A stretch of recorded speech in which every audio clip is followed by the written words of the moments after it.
3X manolotra anao ny vaovao.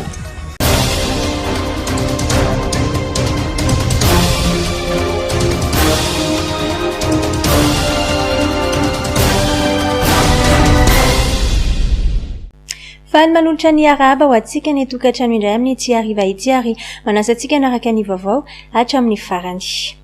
Manatanteraka ny tombana faharoa amin'ny fiara-miasa amin'ny Madagasikara ny banky iraisam-pirenena sy ny tahirim-bola iraisam-pirenena. Androany dia noraisin'ny filoham-pirenena Andry Rajoelina teny amin'ny lapam-panjakana Iavoloha ny delegasiona avy amin'ny banky iraisam-pirenena sy ny tahirim-bola iraisam-pirenena. Andeha arahintsika avy hatrany tati-baovao an'ny vola Ravoafy sy Tsirakotoarson. Amin'ny volana septambra 2024 no andalo eo anivon'ny filankevi-pitantanan'ny banky iraisam-pirenena sy tahirim-bola iraisam-pirenena ny dosie Madagasikara. Fantatra indrindra io taorian'ny fivoriana aritra ora roa nataon'ny filoham-pirenena Andry Rajoelina ary ny minisitry ny toe-karena sy ny fitantanam-bola Rindra Asimbelo Rabarnerina niaraka tamin'ny delegasiony banky iraisam-pirenena sy ny tahirim-bola iraisam-pirenena androany teny amin'ny lapany Iavoloha. Ny volana septambra, eo amin'ny volana septambra alohan'ny volana septambra eo no alefa eo amin'ny conseil d'administration moa zany ny dossier ny Madagasikara. Raha ohatra vita zany ka eken'ny conseil d'administration ny zavatra rehetra vita taty Madagasikara io dia izahay koa dia hitondra ny hoe inona ny etan'ny fanjakana malagasy. Fanjakana malagasy dia anisan'ny tena hoe navita zavatra be dia be. Ao anatin'ny tombanezaka nge misy eo amin'ny 50 eo ny zavatra jerevan'ny Fonds monétaire international. Dia nisy ny vita tsara, nisy ny vita tamin'ny tokony ho izy, dia nisy ny ezaka tokony mbola atao. Tahaka ny tombanezaka rehetra io. Fa matoa tonga ao amin'ny conseil d'administration Madagasikara dikan'izay dia navita izay ezak'izay izy. Ankoatra ny fanatsarana ny fitantanana ny raharaham-panjakana sy ny fanatsarana ny tontolon'ny fandraharana, anisan'ny teboka ny fitona malagasy ny momba ny fitantanana ny angovo. Tena ezaka mila fenona zany dia ny fitantanana ny énergie ny jirama io izay efa nilazain'ny namako teo moa le izy hoe misy ny tombanezaka atao mba hampatonga ny jirama mba ho anana ny fahafahana mizaka ny orinasa. Izay ny ao anatin'ny anankiray. Ao anatin'ny anankiray koa ny tombanezaka tokony atao dia hoe tokony ampitomboana foana ny vola, ny revenu moa filazana azy na ny hoe inona moa filazantsika azy amin'ny teny gasy zany somary sarotsarotry ny ataontsika hoe mobilisation de ressources internes, satria raha ohatra tsika tsy manana vola hoentina miasa dia sarotra ny miasa. Eo zany tsy maintsy hoe lanjalanjaina ny vola miditra sy ny vola mivoaka. Rehefa andinika ny teti-bola vaovao tsika 2023 zany dia mila azao dia efa mila atomboka zany. Dia izay ny resaka ny fanomafozina teo hoe inona ny tena ilaina, ahoana ny fomba fandaniana ny vola amin'ny tena azahoana ny fampandrosoana ny Madagasikara. Raha amin'izao situation zao nefa takina ahoana ny mety herintsika Madagasikara manoloana dossier à Madagascar manoloana conseil d'administration ho an'le troisième décaissement. Décaissement faharoa io. Faharoa hatreto aloha matoa izay tonga eto ary niaraka tamin'ny administrateur amin'ny banque mondiale dia hita fa nisy tombanezaka vita ary tsara le izy. Le azo atenaina fa ho tonga zany le ho tanteraka soamantsara ary ho eken'ny conseil d'administration ny FMI ny dossier Madagascar ka ho azo ny deuxième décaissement. Mikasika ny famoaham-bola ho an'i Madagasikara, nilaza ny talepanatanteraka ny banky iraisam-pirenena fa $3 miliara ny famatsim-bola voafaritra ho an'i Madagasikara ary mandroso ny asa ho an'ny famoaham-bola faharoa izay 220 ny totalbe ny famatsim-bola. Le décaissement avance bien puisque nous demandons un certain taux de décaissement par an et le pays a un portefeuille de 3 milliards. Donc ils sont à 22% de décaissement par an, ce qui est très bien. Mais on pousse pour que ce décaissement soit accéléré et pour réaliser les projets pour lesquels l'engagement a été pris. raha ny tatitra hatrany voaresaka manokana ihany koa tao anatin'ny fiaonana niarahan'ny delegationny avy amin'ny FMI sy banky iraisam-pirenena ny momba ny fandriam-pahalemana ara-tsakafo. Anatanteraka dinikasa iombonana entina nomanana ny fikaonan-doha-pirenena ny avy amin'ny fanoherana ny sabotsy 30 jolay ho avy izao. Fiaonana izay nambarany député Tim Rabenirina mamy fa ijerena mikasika ny toy ny fanatanterahana ny fikaonan-doha-pirenena ary anapahana ny tetiandro momba izany. Andeha raha itsika avy hatrany ny fanazavana.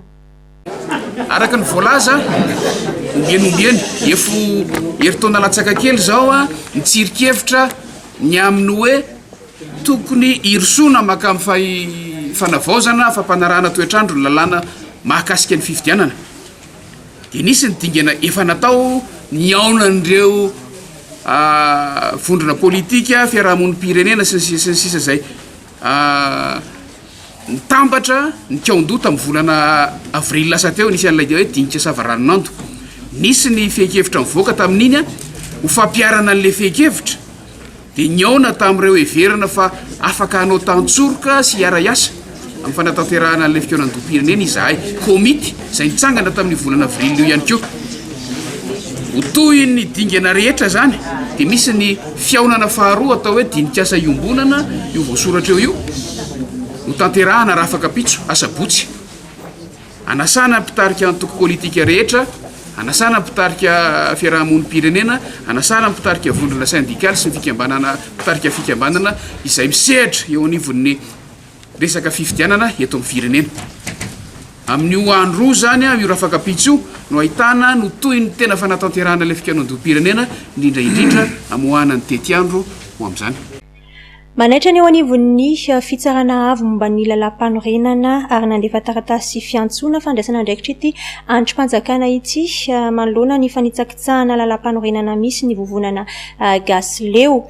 Ny maraina teo no tonga teny amin'ny lapa ny fitsarana avy momba ny lalam-panorenana izy ireo ary nitondra sora-baventy tato-baovao avy hatrany raha antsika amin'ny vola ravoavy sy Mamra Samuel. Tondron'ny vovonana Gasleo fa manitsakitsaka ny lalam-panorenana ny mpitondra fanjakana amin'izao fotoana izao. Miisa 10 ireo fandikan-dalam-panorenana navotran'izy ireo ao anatin'ny taratasy napetraka teo anivon'ny fitsarana avy momba ny lalam-panorenana androany. Anisan'izany ny fanitsakitsahana ny 9, 10, 11, 12, 13, 17, 17,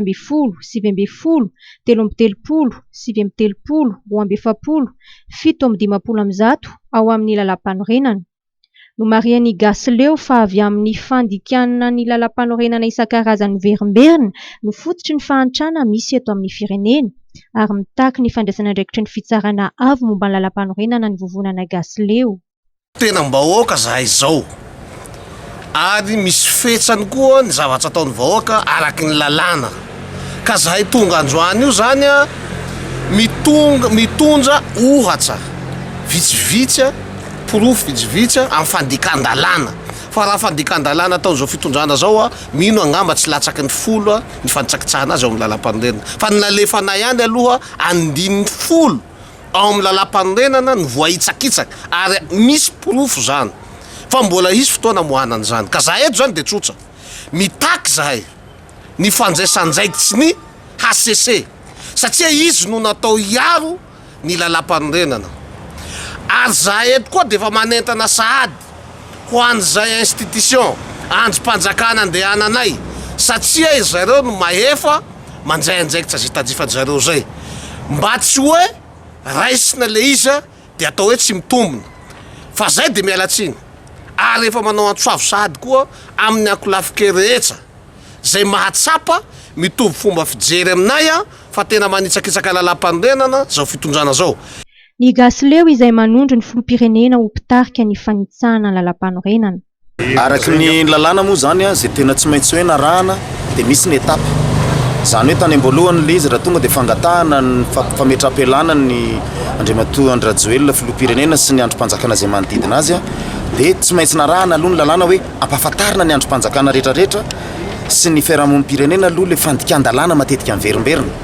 Zany hoe miankina amin'izay fandraisana fanapaha-kevitra andreo androm-panjakana indrindrindrindra tato amin'ny ACC zay nanaterana voalohany no afahana miroso am'le fangatana fametrapelanana mety hoe isy ny manifestation zay mety atao. Nandefasany vovonana gasy leo dika mitovy amin'ny taratasy fitakiana fandraisana andraikitra teo anivon'ny fitsarana avy Malalam-panorenana eo anivon'ny anteny Meram-pirenena, ny anteny Merandoolona, ny komity fampihavanana malagasy, ny HCDDED, ny FFKM, ny fikambanam-bianeveka ary ny firenena mikambana na ONU. Mahazo hery ny dolara vokatry ny ady misy eo amin'ny Ukraine sy Russia. Eo amin'ny tsena iraisam-pirenena ny vola vahiny dia mahatratra 7,7 ny euro ary 8,7 ny USD mitondra ny fomba fijeriny ny pahay toe-karena. Mahatonga ny dolara mantsy ny hoe mahazo vahana les marchés des devises à l'international mihitsy no ohatrany hoe mahazo vahana ny dolara par rapport amin'ny euro dia lasa aty amintsika koa zany izy lasa zay lasa mahazo vahana automatique ny dolara par rapport amin'ny euro. Mahatonga an'izay dia satria matanjaka koa ny économie européenne américaine aloha ny économie européenne. Ary io guerre en Ukraine io agny dia tena marina amin'io dia fanapotehana ny économie en Europe mba hatonga ny économie européenne américaine matanjaka kokoa.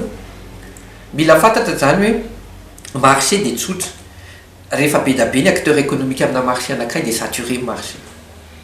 Dia ny acteur matanjaka nefa amin'izao Chine, dia Europe, dia États-Unis. Ny Chine efa tsy sarotra be ny tazona anazy satria izy sady olona be da be manomboka maîtriser technologie maromaro ary izy ny marché an'izany efa amileny anazy le coût du main d'œuvre ambany dia sarotra be mandrisy anazy raha miresaka économie sy commerce zany. Dikan'izay zany tsy maintsy misy concurrent éliminé dia lasa Europe no éliminé satria Europe dominé ny américaine. Hita mihitsy angefa ny américaine no miteny tamin'ny européenne hoe tsy mahazo mividy gaz russe nareo dia vao tsy mividy gaz russe tony izy à cause le guerre en Ukraine dia tsy maintsy mividy gaz américaine. Nefa ny gaz américaine lafolafo kokoa dia zavatra mitranga zany mandeha ny économie any américaine fa pénaliser ny économie européenne satria mividy lafo kokoa izy amin'ny gaz sady lafo ny azy ny main d'œuvre lafo ny azy ny gaz automatiquement miakatra daholo ny vidin'entana. Dia raha vao miakatra ny vidin'entana any Europe dia tsy compétitif atsony izy amin'ny marché international dia marché rehetrarehetra lasa ny sinoa sy ny américaine daholo. Dia zay mahatonga an'io rehefa tsy compétitif ianao ny économie anao dia matahotra ny olona dia lasa any amin'ny dolara ny vidin'ny olona fa tsy euro ntsony dia miakatra ny dolara dia midina ny euro. Fa za mahita hoe le euro sy dolara ane no hitantsika fa ny euro sy dolara ane mitotongana foana par rapport amin'ny volamena. Dikan'izay zany tokony volamena no atao point d'ancrage na hoe volamena no ataontsika référence ary rehefa tonga ohatrany hoe afaka convertible en or ny ariary dia miakatra ho azy ny ariary satria ny devise rehetrarehetra zao midina daholo par rapport amin'ny volamena. Ny anton'izay moa zany dia hoe matahotra ny investisseur amin'ny resaka économie fondamentaux ny économie amin'izao tsy dia tsara mihitsy be loatra ny endettement ny fanjakana américaine sy européenne zareo nefa tsy compétitif dia zany rehetrarehetra zany normalement mampilatsaka ny devise zareo daholo. 3X, de l'énergie en canette, au goût très frais, pour booster tous les grands moments de ta journée. 3 fois plus d'énergie pour ne plus t'arrêter. 3X, triple ta force.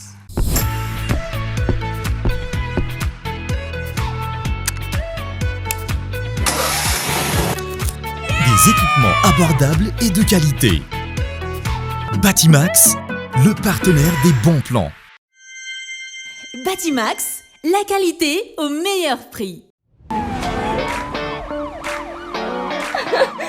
Hey hey hey! Mitoyatran ny fety atao viangana ny rehab-anao anao mialohan'ny 1 Jolay fa azo bonus 10 andro ianao amin'ny Canal Plus. Tsy mampino! Aza miandriely manatonaingana eny amin'ny mpanjinjary Canal Plus.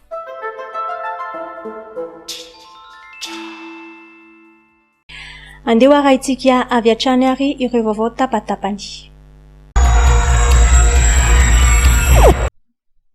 Gadra misa telo no tafatsoaka ny fonjana Ambalatavoangy Thomas na Omaly ny iray voasambotra ny andro triniany asaingana ny vaovao voaray farany dia tafatsoaka tao amin'ny violence izay nitazomana azy ihany koa ity farany. Ireo roa ambiny kosa namoahany manam-pahefana filazana azalambo ihany koa. Fantatra fa mitambasa izy ireo fitaovam-piadiana izay azony nandritra ny fifandonana tamin'ny mpiandro fonja. Nisy ihany koa moa ny mpiandro fonja naratra tao anatin'izany. Tanora miisa 3 notratra ny polisy manao fanamiana sivily na nientaka teny Antomadinika sy Andranomanalina efa tafaverina tamin'ny tompony ny finday nalain'izy ireo ary efa nitoboka ponja eny Antanimora izy 3 lahy. Marina fa manodidina ny 20 taona eo ny salantaonan'izy ireo ary eny Andavamamba sy Manjakaray izy ireo no mipetraka. Mitoetra ny hetsika fanapotehana ireo entana tsy mahafeno fepetra intsony ka tsy azo amidy amin'ny mpanjifa, fromage, paty, vokatra voahodina avy amin'ny henan-kisoa sy amandy milanja 530 kilao amin'ny fonosana miisa 320 no nidorana teny Andravoahangy tamin'ny herinandro ity. Ny mpivarotra tokony entana ihany no nanao ny fanambarana tamin'ny tompony andraikitra ka nanolotra izany hodorana mba ho fitsinjovana ny mpanjifa. Ahitambokatra ny hetsika ataon'ny mpitandron'ny filaminana jiolahy miisa 9 no voasambotry ny zandary tany Antaratasy Full-Pointe fa nangalatra batery sy panneau solaire ny 9 jolay teo. Andeha arahintsika avy hatrany ny andindiny momba izay. Batery solaire miisa 3 no nisy nangalatra ny sabotsy fa 9 ny volana jolay lasa teo tao Analavory Antaratasy Full-Pointe. Araka ny fiataran'ireo olona voatafika dia nandeha indroa taona ny asa ratsy satria 3 herinandro talohan'io dia panneau lehibe miisa 2 izay mitetibidy 5 sy 20 sy 5 tapitrisa ariary no efa lasandro jiolahy. Nanatona mpitandro filaminana avy hatrany ilay lasibatra nametraka fitoriana amin'ireo olona izay ayahiana fa nanao ny asa ratsy. Tsy indroa taona ny alatra nataon'ireto olona reto. Ny voalohany ny panneau fotsiny aloha nalainy. Tsy tonga dia tsy karitra avy hatrany hoe nangalatra panneau zareo fa ny hidin'ny vavahady no nahitana hoe nisy olona niditra tao anatin'ny tanàna. Satria ny vavahadinay dia misy fomba fanidinana azy spécial raha izay malaza anazy ary ny tompony ihany no mahay sy izahay olona vitsivitsy miasa ao anatin'ny tokotany izay isan'izany moa ilay olona voaroiroy reto. Ka rehefa tsy karitra zany io vao nahita fa veriny panneau dia nampilazany manam-pahefana izahay sady niteny hoe aza mbola atao maresaka aloha satria ny panneau manko rahantsika malala fa faseho masoandro fa tsy ohatran'ilay zavatra tsy faseho masoandro. Zany hoe rehefa ampiasa anazy tsy ho takona ferina akory io. Dia nieritreritra zany zay hoe alaolo hijery piste, hijery loharanom-baovao.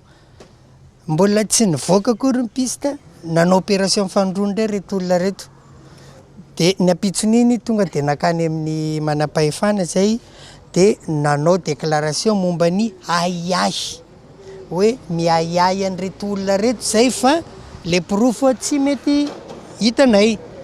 Fotoana fohy ataon'ny fitarainana dia efa olona miisa 9 no voasambotry ny zandary.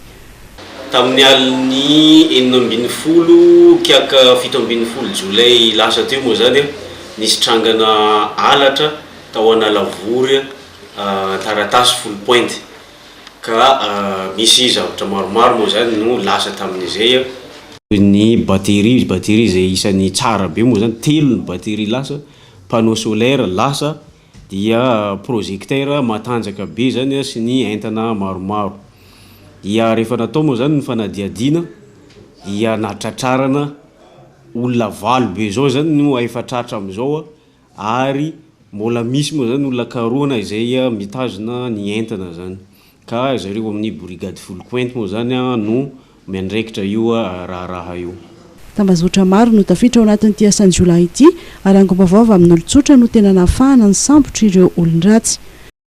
Rehefa natao amin'izany ny fanadihadiana mikasika an'ity alatra izay nisy tao Analavory Antaratasy commune Full-Pointe ity dia hita fa tambajotra maro mihitsy no tafiditra ao anatiny, ahitana olona izay karazany samihafa ka niekineloka vitany ireo olona iahina ary toy izany ihany koa le olona izay nividy sy efa mpandray le entana alatra.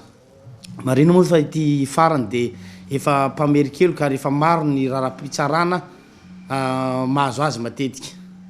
Ka entanina foana zany tsika avoaka izay ao anatin'ny commune Full-Pointe sy manodidina mba hampandre ny zandary na iantsony larana 700 raha ohatra ka misy ny raharaha na tranga toy izao mba afana mitady marina trany. mety hoe ny famitorana amin'izao fotoan'izao nitsikaritra direkta ohatra avokoa ireo nahita ny zavantranga ka tsy samyjoro vavolombelona hitorika ireo olon-dratsy. Entina natsarana ny asan'ny miaramila sy mendrika hatrany azy ireo amin'ny fiarahamonina dia apetraka eto amintsika ny centre de préparation des forces ary any amin'ny volana aogositra no ametrahana izany araka ny nambaran'ny ministry ny fiarovam-pirenena Tatbavao Volaravoafy sy Tsirakotoarson. Manoloana ny tranga niseho tato ato amin'ny fisina miaramila sy zandarma no fanaparana amin'ny fampiasana ny basy amina sivily ary fitifiratena. Anisan'ny fepetra raisin'ny eo anivon'ny ministera ny fiarovam-pirenena ny fametrahana ny ivitoeram-panomanana na centre de préparation des forces. Andalo eo anivon'io ivitoeran'io avokoa ny miaramila entina natsarana sy hanamafisana ny fahaiza-manao. Ny centre de préparation des forces dia ny brigade d'infanterie rehetra ny bataillon d'infanterie rehetra dia samy mandalo fiofanana sakjanona zany amin'ireny toerana reny manatsara ny fahaiza-manao ny miaramila antsika. Ipetraka any amin'ny toerana ny avarabaratra any amin'ny toerana fanaovana ny fanazarantena satria tsy maintsy ihany no metrahana an'izany. Raha ny fanazavana nentin'ny ministry ny fiarovam-pirenena dia any amin'ny volana aogositra no fahafantarany no ametrahana ny centre de préparation des forces. Lanonana ara-miaramila Rososina no nitanterahana androany teny amin'ny tompom-pamarana Nabakabaka 13 arivo mamo. Anisan'izany ny fandraisana ny lehibe vaovao an'ny tompom-pamarana Nabakabaka 13 arivo mamo. Tatbavao avy hatrany Volaravoafy sy Tsirakotoarson. Nandray ny fibaikona ny tompom-pamarana Nabakabaka 13 arivo mamo ny kolonel Randriamampita Naina Arinjato nanomboka androany. No tanterahina ny maraina io ny lanonana ara-miaramila mifandraika amin'izany ary natrehin'ireo ministry ny fiarovam-pirenena ny jeneraly Rakotonirina Richard. Nosoritan'ny ministra fa tafiditra ao anatin'ny fanovandrafitry ny tafika ny fametrahana ny tompom-pamarana Nabakabaka 13.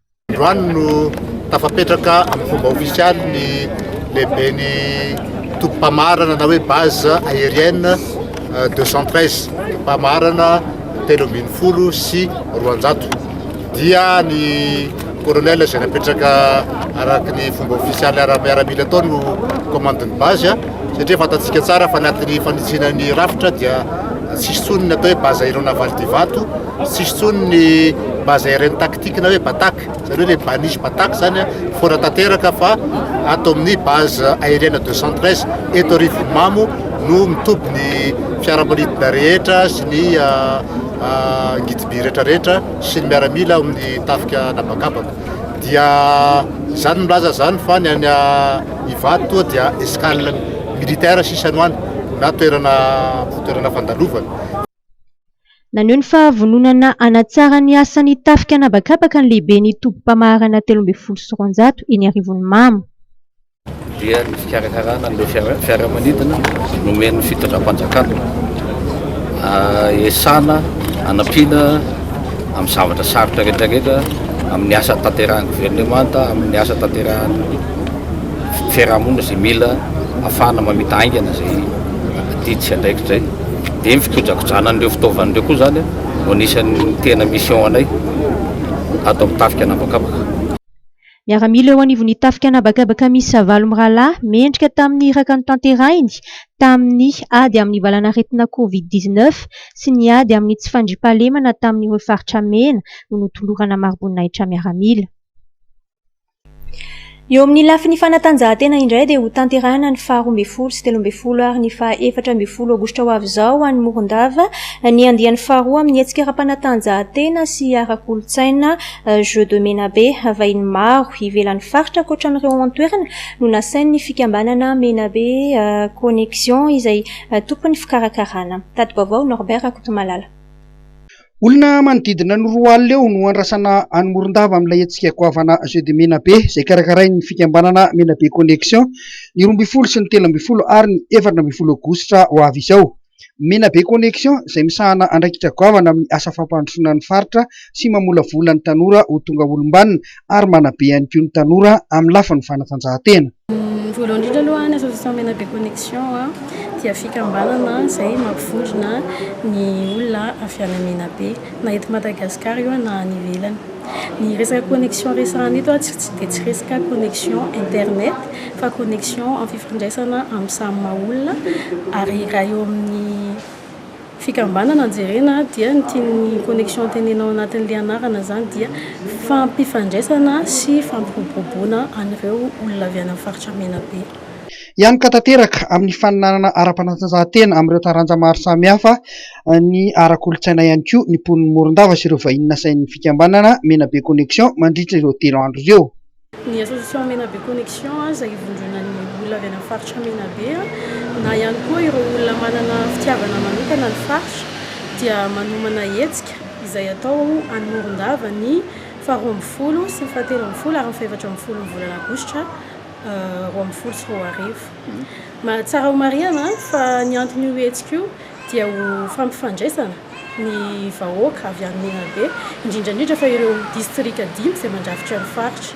Ao anatin'izany hetsika izany dia ahitantsika kilalao ara-panatanjahantena toy ny baolina an-dranomasina na ny beach soccer ary ihany koa ny taranja basket sy ny biathlon izay ahitantsika course à pied sy course à lakana.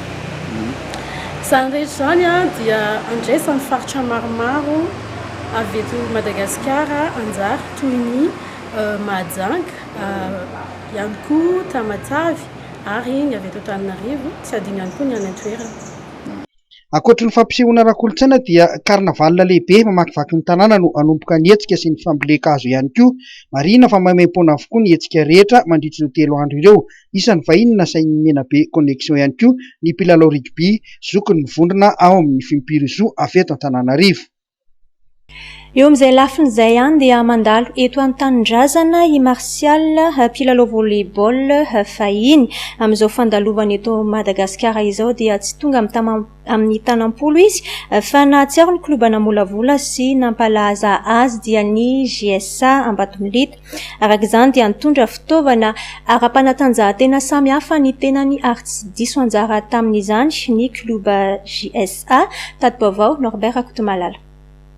Mandalo eto an-tanindrazana i Martial mpilalao volleyball fahiny amin'izao fandalovana eto Madagasikara izao dia tsy tonga amin'ny tanam-polo izy fa nahatsiaro ny kluba namolavola azy sy nampalaza azy tamin'izany fotoan'androny dia ny GSA Ambatomilita.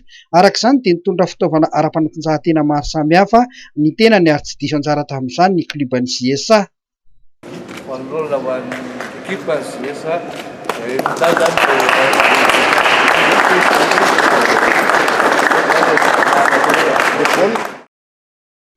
Nahazo ny anjarany ihany koa ny federasiona ny taranja volleyball izay notsinjarain'izy ireo amin'ny kluba izay tena sahirana ireto fitaovana ireto.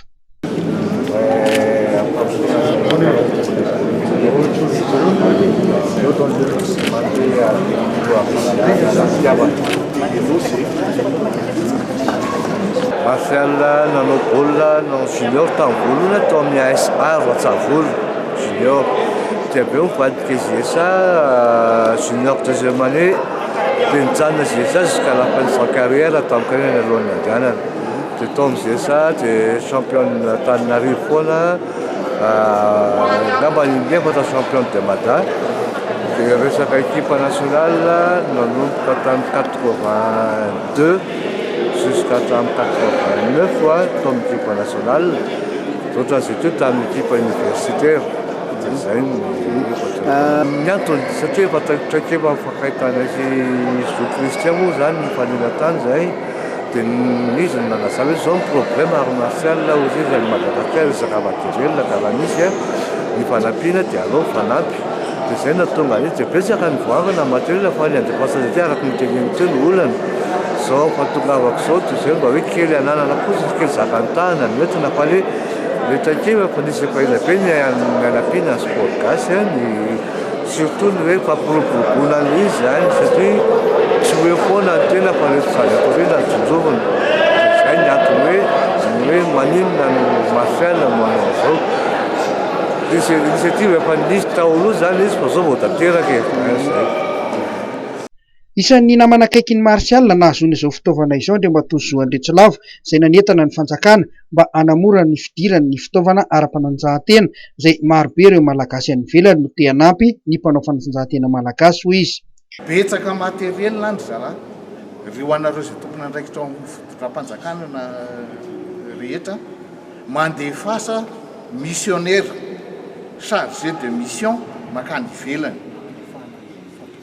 dia tsy miverina izay moa ny teneniko tamin'izany fotoana izany tsy miverina eto Madagasikara io olona io raha tsy mahazo entana dia anjaran'ny ministera izay tompona andraikitra ny fanalefahana ny fampidirana an'ireo fitaovana ara-panatanjahantena. Izay ny ahy zany mba tiako ampitaina amin'ireo tompona andraikitra sy fitondram-panjakana fa misy ihany be dia be nahita an'izany ny tenanay. Tsy diso anjara tamin'ity fanomezan'ity ihany koa ireo kluban'ny Kokajo eo amin'ny taranja karate izay nahazo kimono sy fehikibo. Tapa-kevitra ihany koa i Erlala Andrianaivo mpikambana amin'ny fitrama fa irotsaka candidat hovidiana ho filohan'ny seksiona Antananarivo renivohitra eo amin'ny taranja baolina lavalava tato-baovatra ny raha antsika amin'ny Norbert Kotomalala. Ny alarobia atoandro teo Erlala Andrianaivo sy ireo filevana miaradia aminy no nanao fanambarana amin'ny fomba ofisialy ny firotsahany hovidiana ho filohan'ny seksiona Antananarivo renivohitra. Olona tsy vaovao ao anatin'ny tolon'ny rugby Erlala Andrianaivo satria efa nitantana filevana sy rafitra manokana ny komite adok nampandeha ny faninanana teto Analamanga ary mpanao gazety ara-panatanjahantena ihany koa. Nambarany Erlala Andrianaivo fa isan'ny nanosika azy irotsaka ho fidiana ny fahatsapany fa nidina ambany dia ambany ny letan'ny rugby eto Antananarivo amin'izao fotoana izao. Ny tena maika indrindra aloha dia ny fampiakarana ny lentany baolina lavalava indrindra ao anatin'izay hoe section Tanaville zay. Io ny section misy ny club maro indrindra eto Antananarivo ka raha io zany ny goragora dia goragora hatrany farany. Ny tena maika zany dia fampiakarana ny lentan'io. Efa nitantana club, efa nitantana rafitra teo anivon'ny rugby dia nitako lesoka voalohany indrindra dia izay nitenena zay foto-drafitrasa. Nidina be mihitsy ny avy teknika amin'ny fifaninanantsika vokatra hoe tsy ampy intsony ny foto-drafitrasa na dia ikotranan'ireo mpanao lavalava ireo ary dia ezaka voalohany ataonay zany zay miaraka amin'ireo mpamatsy ary eto koa dia isorako ny filotale generaly mpitsabo malagasy fitirama izay efa nametraka amin'ny fahavononany sahady na mbola tsy eo amin'ny toerana ary ady mafy zay ho tonga eo amin'izay toerana izay.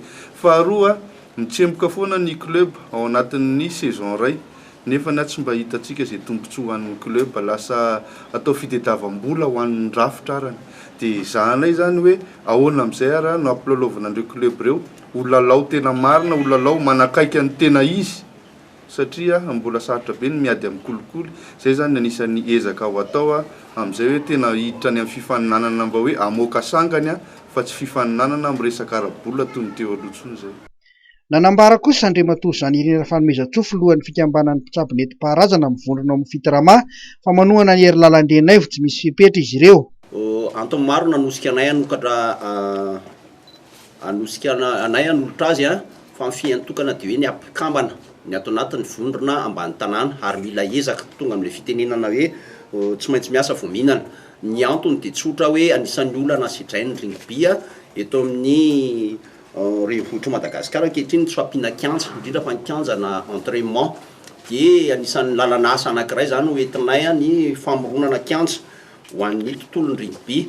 Io kianja io tonga dia azavainay te-pendohana mba tsy nadihevitra betsaka dia ny hoe ho jerenao anatin'ny resaka hoe toto-tanana na dia na hoe firaisan-kina le izy ao anatin'le makibe tsy mitatatra na no hitady an'izay kianja izay tanimbary zany no tedavina dia respecte sy ny zoera rehetra no antsona hijeren'izay rehetrarehetra zay dia jerena sy participation raisina hoentina nanganana an'izay kianja izay.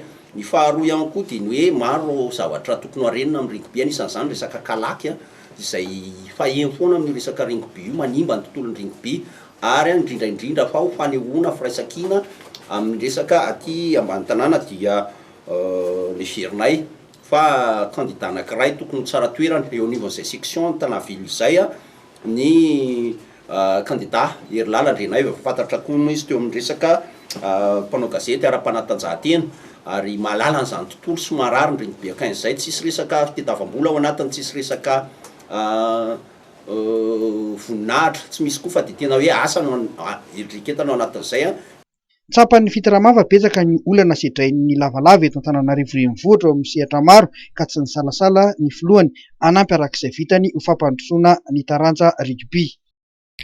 Zay zandriary ny fampalalam-bovoantsika tamin'ity hariva ity isaonatrany ianao no manaraka izany hatramin'ny farany misaotra ihany koa ny Charmel Beauté etse-pasapito miara-miasa amin'ny vaovao hatrany dia mametraka ny veloma mandra-piona indray. 3X nanolotra ianao teo ny vaovao.